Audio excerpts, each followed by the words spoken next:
Good morning प्यारे बच्चों, कैसे हैं आप सभी। उम्मीद आप सब स्वस्थ होंगे, खुश होंगे। बच्चों आज की हमारी वर्कशीट नंबर 28 रीडिंग कैंपेन से रिलेटेड है। इंग्लिश की वर्कशीट है, क्लास 4 के लिए। यहाँ पर सेक्शन आएगा आपका। डेट है आज की 19 फरवरी 2022। वीक 5 चल रहा है। थीम है क्लीन आवर रिवर्स, यानी अपनी नदियों को साफ करें। शेयर स्टोरी, एक स्टोरी है इसमें। स्टूडेंट नेम यानी आपका नाम यहाँ पर, आपके टीचर का नाम यहाँ पर। बच्चों चलिए देखते हैं क्या है। Do you remember Jumbo and his friends? आपको याद है जंबो और उसके दोस्त? Let's see what happened next. अब देखिए आगे क्या हुआ। Jumbo and his friend were very excited today. They were going to visit the river to have an early morning bath. Jumbo और उसके दोस्त काफ़ी उत्सुक थे आज, क्योंकि वो नदी में नहाने जाने वाले थे सुबह सुबह।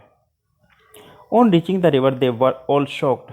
There was very less water in the river.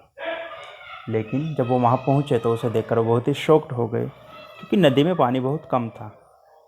The river was drying up. जो नदी थी वो सूख रही थी धीरे धीरे। Jumbo and his friend went upstream to find out the reason. Jumbo और उसके दोस्त ऊपर गए नदी के बहाव के से शुरुआत में, ताकि वो रीजन का पता लगा सके। On reaching upstream they were shocked to see that the river was filled with plastic waste like bottles, polythene bags, cans etc. जो नदी थी वो भर चुकी थी प्लास्टिक की चीज़ों से। जब प्लास्टिक बैग हो गए, पॉलीथीन हो गए, और भी कई सारी चीज़ें। It was clogging the river, जो नदी को रोक रही थी, नदी के बहाव को कम कर रही थी। They decided to clean the river themselves. उन्होंने डिसाइड किया कि वो खुद ही नदी को साफ करेंगे। Within a few days time the river was full of water again. तो कुछ ही दिनों में नदी दोबारा पानी से भर चुकी थी। Now it's time for heavenly bath. और अब एक अच्छे से बढ़िया से नहाने का समय था। Have you ever thought about what would happen if we pollute all the rivers? क्या आपने कभी सोचा अगर हम सभी नदियों को पोल्यूट यानी प्रदूषण से भर दें तो क्या होगा? तो जो हमें ना जो पीने का पानी मिलता है वो नदियों से ही मिलता है। तो पहली बात तो हमारा जो पीने का पानी है वो मिलना बंद हो जाएगा, और उसी के साथ बाकी सारी चीज़ें भी होंगी। आप और भी कुछ लिख सकते हैं इसमें। Name any 5 things which can cause water pollution.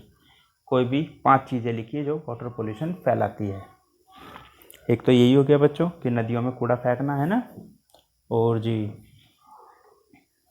जो वेस्ट है, या और भी कई सारी चीज़ें हैं जो पोल्यूशन फैलाती हैं।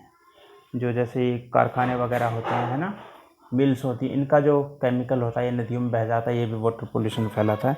और भी कई सारी चीज़ें, जिनमें से 3 और आपको लिखनी है, तो मैंने बता दी हैं। We use water for different things, right and 6 use of water in your notebook. बच्चों हम कई चीज़ों में पानी का इस्तेमाल करते हैं, है ना। तो उनमें से कोई 6 काम या चीज़ों के नाम बताइए जहाँ पर हम पानी का इस्तेमाल करते हैं। सबसे पहला खाना बनाने में, कपड़े धोने में, है ना, नहाने में, और भी कई सारी चीज़ें हैं। 3 मैंने बता दिए, बाकी 3 आप लिखिए अपने हिसाब से।